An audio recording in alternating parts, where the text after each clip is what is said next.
حضرت ابو ذر رضی اللہ تعالیٰ عنہ سے مروی ہے، انہوں نے کہا کہ مجھے میرے خلیل رسول اللہ صلی اللہ علیہ وآلہ وسلم نے 7 باتوں کا حکم دیا۔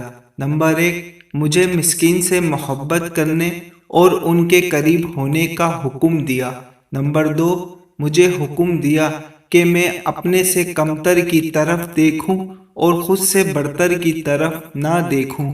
نمبر 3، مجھے حکم دیا کہ رشتہ داروں سے جڑا رہوں اگرچہ وہ پیچھے ہٹیں۔ نمبر 4، مجھے حکم دیا کہ کسی بھی شخص سے کوئی چیز نہ مانگوں۔ نمبر 5، مجھے حکم دیا کہ سچ کہوں اگرچہ کڑوا ہی ہو۔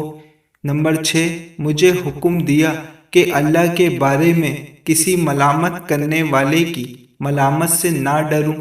نمبر 7، مجھے حکم دیا کہ میں لا حول ولا قوت الا باللہ کثرت سے پڑھوں، کیونکہ یہ کلمات عرش کے نیچے کے خزانوں میں سے ہے، اور ایک روایت میں ہے کہ یہ جنت کے خزانوں میں سے ایک خزانہ ہے۔ جزاک اللہ۔